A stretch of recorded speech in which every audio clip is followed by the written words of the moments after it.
Hola, hola, ¿cómo están ustedes? Qué gusto de saludarles. Es un grato gusto compartir esta experiencia de aprendizaje con cada uno de ustedes. Este día vamos a tocar el tema de los atributos de Dios, el apartado de la teología sistemática que nos habla acerca del ser de Dios y de los atributos. Anteriormente había subido a mi espacio de YouTube los atributos de Dios, pero mudos, es decir, con una música de fondo y solamente la PPT transformada en video. Así que esta vez me he dado el trabajo de hacer la clase que hago a los hermanos de mi congregación. Así es que póngase cómodo y en algo de 10-15 minutos vamos a compartir la clase acerca de los atributos de Dios. Importante que conozcamos quién es Dios. Muchos de los errores que cometemos dentro de nuestras congregaciones evangélicas de pronto lo hacemos por el desconocimiento que tenemos de Dios, de su ser, de sus atributos, de quién es Dios en definitiva. Por lo tanto, se hace tremendamente necesario, urgente, tener la actitud permanente de ir compenetrándonos desde la Escritura acerca del ser de Dios, de sus atributos esenciales y que define a Dios como tal. Así que hacemos un pequeño esfuerzo tomando, ¿cierto?, el referente a algunos teólogos connotados, otros no tan conocidos.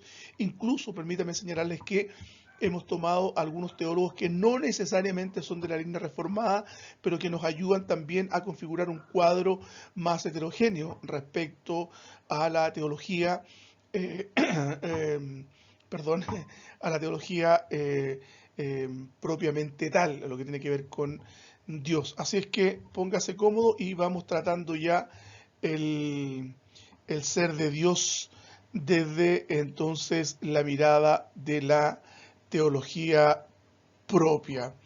Eh, la teología propia es uno de los elementos, quizá yo diría, menos conocido de la teología y por tanto se hace tremendamente necesario que cada día vayamos aunando un esfuerzo mancomunado en quienes tenemos la labor de, de enseñar la palabra del Señor y ir develando algunos elementos que son necesarios para que la hermandad vaya comprendiendo en mayor profundidad qué es la teología sistemática y este apartado tan importante como lo es la teología propia. Algunos aspectos introductorios que son necesariamente que tenemos que abordar. Hemos señalado anteriormente que Dios puede describirse más que definirse, básicamente porque no existe ninguna expresión humana que pueda definir esencialmente a Dios, dado que nuestra comprensión de la divinidad es muy limitada y por tanto es casi imposible hablar de Dios, de su ser, de sus atributos, de sus cualidades, sin recurrir a la Escritura. Quienes nos definimos como creyentes y aceptamos la Escritura como autoridad definitiva, sostenemos de igual manera que nuestra religión es una religión revelada y no de carácter natural. Esto es importante, ¿ah? Porque una religión de carácter natural sería una religión desde la razón, ¿verdad? Una religión de carácter natural eh, es contraria a una religión revelada. Nosotros aceptamos que las facultades humanas no son suficientes para poder eh, recepcionar, ¿no?, o para descubrir por los propios medios de la razón, ¿verdad?, a un Dios ilimitado. Por lo tanto, se hace necesario que este Dios se revele al hombre. ¿Y de qué forma lo hace? Bueno, desde dos perspectivas, ¿cierto? O de tres. La revelación general a través de la naturaleza, eso se ve en, digamos, en introducción a la teología, en Cristo, que es la revelación especial, y en la Escritura, que también es consignada como la revelación general.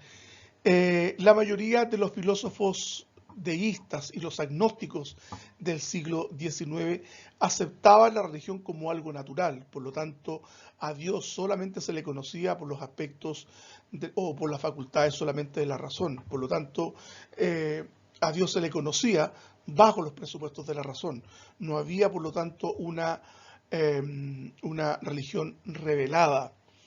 Y hacemos hincapié entonces que la única manera en que nosotros podemos conocer a Dios es a través de la Escritura. Es en la Escritura donde Dios se da a conocer primordialmente. Es en ella donde hallamos aspectos que nos permiten saber de su bondad, amor, justicia, omnipotencia. Es decir, los atributos de Dios están desplegados, están revelados en la Escritura. No hay otra forma, no hay otro medio, no hay otra instancia donde Dios se haya revelado, sino privativamente sobre la Escritura. Y esto es importante que nosotros lo entendamos, ¿verdad? Esto puede parecer una verdad de perogrullo, pero lamentablemente es una verdad que se ha perdido de vista, dado que muchas iglesias evangélicas hoy día se han entregado al racionalismo o han negociado aquellas verdades por las cuales se luchó precisamente durante la irrupción de este racionalismo que finalmente terminó por colonizar algunas iglesias evangélicas, atrayéndolas definitivamente a la luz de la razón. Digo a la luz de la razón porque finalmente la revelación fue entendida a la luz de la razón misma. Y esto fue sin duda lamentable y esto trajo resultados que hasta el día de hoy se dejan sentir. Ahora vamos a ver la aproximación a los atributos de Dios. Vamos a definir qué es un atributo, básicamente. Es la cualidad o característica propia de una persona o una cosa, especialmente algo que es parte esencial de su naturaleza. En términos concretos, hermanos, es lo que define algo o hace que algo sea algo. Es decir, en términos concretos, es la forma, el uso y las características que hace que la taza sea una taza, guardando las proporciones de la comparación, desde luego. Eso es importante que lo entendamos. El tema de los atributos de Dios y su clasificación ha ocupado la mente de los teólogos, aun cuando existen ciertos acuerdos en lo sustancial, persisten diferencias respecto de su denominación. Y esto es importante también que lo vayamos entendiendo. Algunos lo denominan atributos morales y naturales, otros los clasifican en absolutos y relativos. Algunos también los denominan inmanentes e intransitivos y otros lo llaman emanentes, ¿sí? Emanentes y transitivos. Sin embargo, hermanos, la distinción más común es la que se establece entre los atributos incomunicables y comunicables. Yo diría que, indagando en los teólogos que consulté para hacer esta presentación y este video que estoy compartiendo con ustedes, la mayoría utiliza esta categoría, incomunicables y comunicables.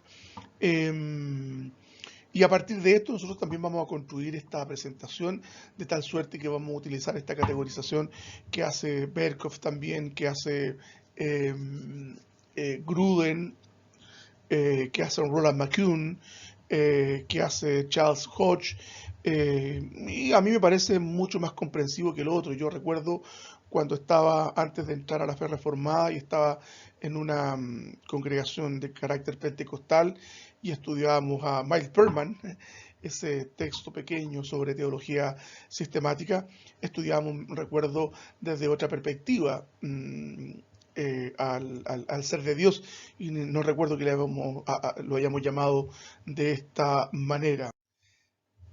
Dice el teólogo americano Charles Ryden, y por favor ponga atención a esta definición, teólogo que también consultamos, las varias perfecciones, atributos de Dios, no son partes, es decir, componentes de Dios. Cada una describe su ser total. El amor, por ejemplo, no es una parte de la naturaleza de Dios. Dios en su ser total es amor, mientras que Dios puede exhibir una u otra cualidad en un tiempo dado.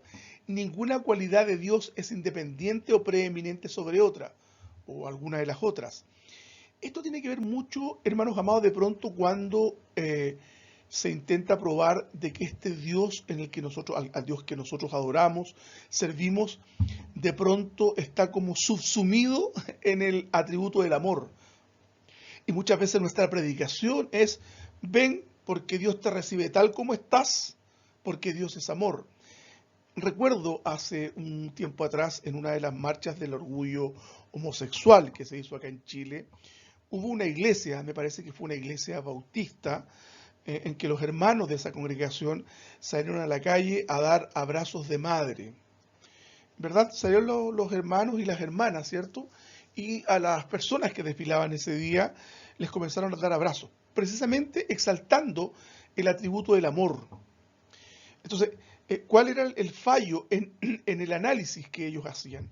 Dios ciertamente es amor. Entonces, si recogemos digamos, la significancia que le da a los atributos Charles O'Reilly, y también recojo lo que dice Roland McCune, que en la introducción de los atributos de Dios también lo hace saber este teólogo. eh, Dios no está compuesto por partes. Ese es el primer error que cometemos. Dios no está fraccionado. O sea, de hecho eso contraviene uno de los atributos de Dios, que es su simplicidad, ¿verdad? Dios no está compuesto de partes, Dios es simple. Por lo tanto, hermanos, si Dios es amor, también es justicia y santidad. De hecho, la santidad es precisamente uno, si bien es cierto, no es uno de los atributos que explique a Dios definitivamente, pero es uno de los atributos, yo diría, más transversales en la Escritura. De hecho, en la revelación que tiene Isaías, ¿verdad? En ese cuadro que nos revela el capítulo 6, cuando están ahí los serafines, si mal no recuerdo, ahí volando en torno de él, los querubines, perdón, ¿sí? eh, lo que ellos, digamos, la alabanza, ¿cierto? Que ellos ministraban a Dios era santo, santo, santo, ¿verdad? Ni siquiera justo, justo, amoroso, amoroso, ¿verdad? Entonces eso nos habla entonces de que si bien Dios es amor, pero también es un Dios santo, por lo tanto no podemos nosotros encerrar a Dios en un solo atributo como amor, porque también es justo y es santo. Espero explicarme claramente. Entonces, respecto al anterior, entonces, dentro de las clasificaciones que se hacen de los atributos de Dios, nosotros utilizaremos el más común, distinguiendo entre los atributos comunicables e incomunicables, si se alcanza a ver ahí, y puedo, no me parece que no puedo correr la cámara que está ahí puesta. Entonces, atributos comunicables y atributos incomunicables. Entrando ya en los atributos de Dios propiamente tal, me gustaría citar al teólogo Wayne Grudem, y que es importante, y yo creo que también nos va a clarificar un poquito más a partir de lo que nos aporta Riley. Antes de entrar entonces en las definiciones propiamente tal, Grudem señala lo siguiente: adoptaremos la clasificación que probablemente es la más que comúnmente se usa, los atributos incomunicables de Dios, ojo, es decir, los atributos de Dios que no comparte ni comunica a otros, y los atributos comunicables de Dios, los que Dios comparte o nos comunica. ¿Se entiende la distinción? Vamos a mencionarlos de nuevo. Los atributos incomunicables de Dios, es decir, los atributos de Dios que no comparte ni comunica a otros, y los atributos comunicables de Dios, los que Dios comparte o nos comunica. Esa es la distinción básica que nosotros podemos encontrar respecto a esta temática. Ejemplo, atención por favor, tomando a Grudem nuevamente. Los atributos incomunicables de Dios serían su eternidad. Dios ha existido por toda la eternidad, pero nosotros no. Inmutabilidad, Dios no cambia, pero nosotros sí. Omnipresencia, Dios está presente en todas partes, pero nosotros estamos presentes solo en un sitio a la vez. ¿Se da cuenta? Entonces, son aquellos atributos que solamente le pertenecen privativamente a Dios en su condición de Dios como tal, ¿verdad? Dios es inmutable, es decir, Dios no cambia, nosotros sí. Dios es omnipresente, Dios está en todos lados, nosotros no podemos. Nuestras limitaciones naturales en tanto criaturas no nos permiten estar en todos los lugares. ¿Estamos entendiendo entonces? En tanto, los atributos comunicables serían el amor, Dios es amor, y nosotros también podemos amar. Conocimiento, Dios tiene conocimiento y nosotros igualmente podemos tener conocimiento. Dios es misericordioso, nosotros también podemos tener misericordia, ¿verdad? Dios es justo y nosotros también podemos experimentar entonces justicia. Entonces, ¿cuál es la diferencia? Vuelvo a insistir entonces entre los atributos incomunicables respecto a los comunicables. Súper simple. Los incomunicables son aquellos que solamente tiene Dios en forma privativa. Pero ¿sabe qué? Son aquellos que Dios tiene en forma infinita, ¿verdad? Y los comunicables son aquellos que están presentes en forma limitada. Porque en el fondo Dios también tiene conocimiento, pero tiene un conocimiento infinito, ¿verdad? Entonces podemos también hacer esa disquisición, pero no nos compliquemos. Vamos por lo simple. Los atributos incomunicables entonces son aquellos que son privativos de Dios, solamente están presentes en Él. Omnipresencia, omnipotencia, omnisciencia, ¿verdad? Lo que Michael Perman, precisamente que les mencionaba delante, llamaba los atributos activos. Estoy hablando hace 30 años atrás, cuando estudié en un seminario pentecostal, que sin duda también fue de mucha bendición. Inmutabilidad, Dios no cambia, en fin, Dios está presente en todos los lugares. Pero Dios es amor, vamos a los comunicables, pero nosotros también podemos experimentar amor. Entonces estamos entendiendo entre los atributos incomunicables y los atributos comunicables. ¿Se da cuenta entonces? Esto nos permite entender entonces, por ejemplo, en la vida concreta, en lo que tiene que ver con la piedad cristiana, el amor de Dios va a permanecer en nosotros, porque uno de sus atributos es la inmutabilidad. Es decir, el amor de Dios no cambia, porque Él no cambia. Por eso que la salvación tan preciosa, que en virtud de su amor Él nos ha concedido, nunca va a cambiar, porque Él no cambia. Por eso que por eso que la salvación tan preciosa que Él nos concedió, en virtud de su amor también, nunca va a cambiar. Él no va a firmar, ¿cierto?, el decreto de nuestra salvación con la mano, ni lo va a borrar con el codo, como decimos acá en Chile, sino que Él va a preservarnos de tal suerte que nosotros perseveremos rumbo a la eternidad. Es tan hermoso reposar en las promesas del Señor, que Él nos va a guardar eternamente. Su misericordia no cambia porque Él es inmutable. Sus promesas son eternas porque Él es inmutable. Y por eso que podemos regocijarnos en su amor, en que su amor es eterno. Tenemos acá un cuadro resumen entonces. Los atributos de Dios se clasifican en comunicables, es decir, Dios los comparte con sus criaturas. Tenemos los atributos incomunicables, que Dios no los comparte con nadie. Muy simple.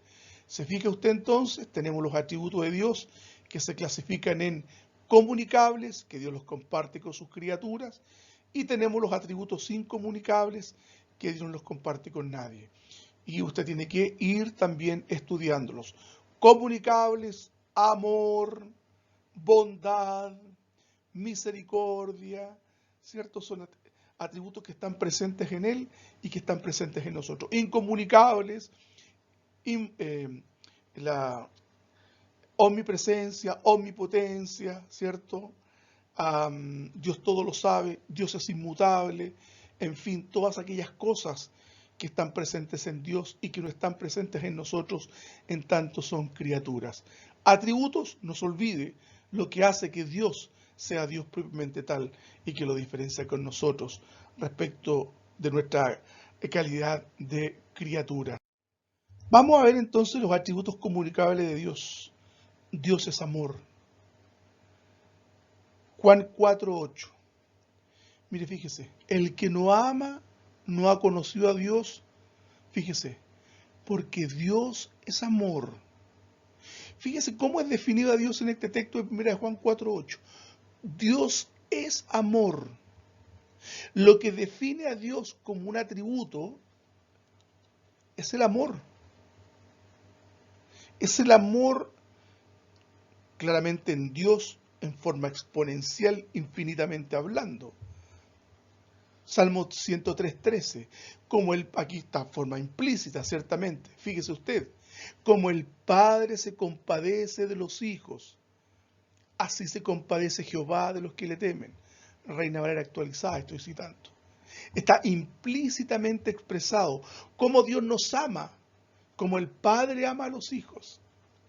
Fíjese que en el Antiguo Testamento Dios se expresa en la revelación como el Padre, nos contiene, nos ama, nos guarda como el Padre guarda a los hijos. Es como Jesús hablándole a los judíos de su tiempo: si vosotros, siendo malos, sabéis dar buenas dádivas a vuestros hijos, cuánto más vuestro Padre Celestial. Dios nos da amor a raudales. ¿Y cómo materializó este amor con nosotros, hermanos amados? ¿Lo materializó a través de qué? A través de la cruz. El Calvario es la expresión material del amor por cada uno de nosotros. Entonces, más que una definición acerca del amor, podemos verlo en acciones que Él ha ejercido en beneficio nuestro. Miremos lo que dice Juan 3:16, porque de tal manera amó Dios al mundo, expresión de ese amor, que ha enviado a su Hijo único, ¿a qué? A morir por los pecadores. Dios es amor. La analogía que utiliza el Salmo 103 es hermosa, por cuanto compara a Dios con un padre piadoso que solo quiere el bien de sus hijos, que vela por su seguridad y que provee todo aquello para su bienestar.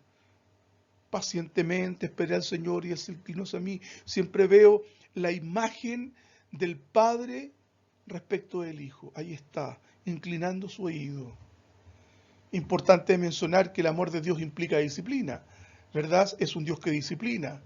Hebreos 12:6, porque el Señor al que ama disciplina y azota al que recibe por hijo. No nos olvidemos, si bien es cierto, esto es un Dios de amor, pero también es un Dios que nos disciplina, ¿verdad? Es un Dios que nos corrige, es un Dios que nos tiene que poner en el camino de pronto. Así que si estás pasando por momentos difíciles, Dios está disciplinando tu vida. Dios al que toma por hijo lo disciplina, no olvidemos. Y la disciplina no nos causa placer, no es agradable, pero es necesaria. Dios es amor. Otro aspecto más es la santidad de Dios. Levíticos 11:44, porque yo soy Jehová vuestro Dios, vosotros os santificaréis y seréis santos, porque yo soy santo. No contaminéis vuestras personas por causa de ningún reptil que se desplace sobre la tierra. Este es un llamado de atención permanente. La santidad, ¿quién es Dios? 1 Pedro 1:15, que hace precisamente eco de este verso de Levíticos. Sino como aquel que os llamó es santo, sed también vosotros santos en toda vuestra manera de vivir, porque escrito está: sed santos, porque yo soy santo. La santidad de Dios puede entenderse de dos perspectivas distintas. Señala por un lado que Él es absolutamente distinto a todas sus criaturas. Y Él está exaltado en plena y total majestad respecto de sus criaturas, hermanos. Nosotros tenemos que conducirnos en santidad, algo que está muy devaluado dentro de las iglesias evangélicas hoy día. El ser santo delante del Señor, escrito en la mitra, ¿cierto?, del sacerdote cuando entraba a ministrar al lugar santísimo: santidad a Jehová. Y entender que estamos frente a un Dios santo, hermanos amados. Dios nos ayude a vivir, ¿cierto?, con la idea de que estamos frente al Creador, ante el juez santo y justo. La santidad de Dios es uno de sus atributos trascendentales, pero aun cuando no es el más fundamental que otros, hay un claro énfasis en la Escritura en relación con ello, en relación con su santidad precisamente, hermanos amados. A ser juiciosos y a conducirnos en santidad delante de nuestro Dios, hermanos amados. Bendito sea el Señor. Vemos la justicia de Dios, Salmo 119, 137. Justo eres tú, Jehová, y recto en tus juicios.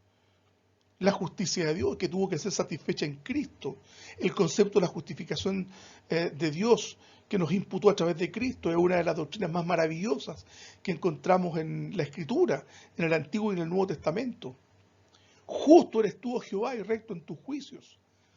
Daniel 9:14, por tanto Jehová ha tenido presente el hacer este mal y lo ha traído sobre nosotros, porque Jehová nuestro Dios es justo en todas las obras que ha hecho. Sin embargo, no hemos obedecido su voz, el mea culpa del profeta, respecto de la situación que estaba viviendo en el exilio en Babilonia, después de la arremetida de los babilonios.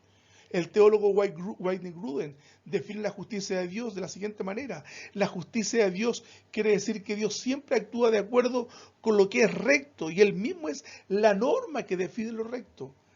O sea, la justicia que debemos concebir es Dios mismo. Dios, hermanos, es la suma perfecta de bien y justicia. De Él emana el sentido de justicia perfecta. Y todos los actos de Dios estarán determinados por su ser justo y bondadoso. Debido a la justicia de Dios es necesario que trate a las personas conforme a lo que se merecen. Así que es necesario que Dios castigue el pecado y que cada cual reciba según lo que ha hecho. El malo merece castigo. Recuerda, el Señor no va a dar por inocente al culpable. Bendito sea el Señor, la misericordia de Dios, otro atributo comunicable. Bendito. Éxodo 34, 6 y 7, por favor ponga atención. Jehová pasó frente a Moisés y proclamó: Jehová, Jehová, Dios compasivo y clemente, lento para la ira y grande en misericordia y verdad, que conserva su misericordia por 1000 generaciones, que perdona la iniquidad, la rebelión y el pecado. Utilizando las expresiones de Gruden, podemos señalar lo siguiente: misericordia, gracia y paciencia. La misericordia, paciencia y gracia de Dios se pueden ver como 3 atributos separados, dice Gruden, o como aspectos específicos de la bondad de Dios. Misericordia, gracia y paciencia. Mire, la misericordia, señala Gruden, de Dios es la bondad de Dios hacia los que están afligidos y angustiados. La gracia de Dios es la bondad de Dios hacia los que merecen solo castigo. Y tercero, la paciencia de Dios es la bondad de Dios al retener el castigo respecto a los que pecan por un periodo de tiempo. Dios ha tenido misericordia, nos ha concedido su gracia en razón de su paciencia. Hermanos amados, somos bendecidos del Altísimo. Él ha tenido misericordia de nosotros. Un Dios fiel. Salmo 36:5. Oh Jehová, hasta los cielos alcanza tu misericordia y hasta las nubes tu fidelidad. 1 Corintios 1, 12, 13. Así que el que piensa estar firme, mire que no caiga. No os ha sobrevenido ninguna tentación que no sea humana, pero fiel es Dios. Y entiende que este atributo en la suma expresión de la eternidad no os dejará ser tentado más de lo que podéis soportar. La fidelidad de Dios tiene múltiples manifestaciones y se expresa desde la transición de las estaciones del año, la que nos concede alimento, la que nos pone el pan sobre nuestra mesa, la que nos da los recursos para tomar la locomoción, como decimos acá en Chile, para ir al trabajo, la que pone la nafta en el estanque de nuestro auto, la benzina, como decimos acá en Chile, ¿verdad? El combustible, el pan en nuestra mesa, no sé si lo dije. Dios es fiel a sus promesas. Hebreos 10:23 nos dice: retengamos firme la confesión de la esperanza, sin vacilación, porque fiel es el que lo ha prometido. Hermanos amados, siempre podemos confiar en Él, siempre podemos confiar en su fidelidad, en las promesas que Él ha hecho respecto a nuestras vidas. Vamos a resumir todo lo que hemos aprendido y vamos terminando con esta presentación hoy día, hermanos amados. Entonces los atributos comunicables son el amor, la santidad, la justicia, la misericordia y la fidelidad. ¿Qué debería provocarnos eso? Alegría. Y con el siguiente diagrama estamos terminando. Decimos lo siguiente, aplicando lo aprendido: Dios no está compuesto de partes, es simple y indivisible, lo que señalamos al principio de nuestra presentación. No está conformado por piezas, por partes. Dios no es una parte amor, Dios no es otra parte justicia, Dios no está compuesto por fidelidad, por otra misericordia. Esto sería un error teológico y una convicción conceptual errática respecto a la divinidad. Roland McKeown, ¿cierto? Citando a Oxema, dice, la simplicidad de Dios significa que Dios es uno y no puede ser dividido. Ahí citamos a Roland McKeown. Por lo tanto, hermano, citamos a John Frame, que también lo cita Roland McKeown, dice, excluye toda multiplicidad de Dios. Dios es un ser complejo, ¿cierto? Tiene múltiples atributos, pero es un ser indivisible. Indivisible. Y terminamos entonces con esta infografía, si se puede llamar. Dios es amor. Recuerden que estamos viendo solo algunos de los atributos. Dios es amor, Dios es santidad, Dios es justicia, Dios es misericordia, Dios es fidelidad. Pero ojo, vea este ejercicio. Dios es infinitamente amoroso. Dios es infinitamente santo. Dios es infinitamente justo. Dios es infinitamente misericordioso. Y Dios es infinitamente fiel. Amén. Bendito sea el Señor.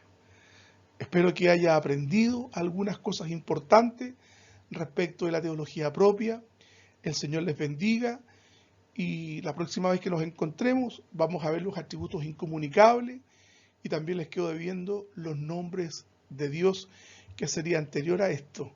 Muchas gracias, el Señor les bendiga y nos estamos viendo en otra oportunidad. El Señor les guarde cada día, mis hermanos amados. Amén y amén.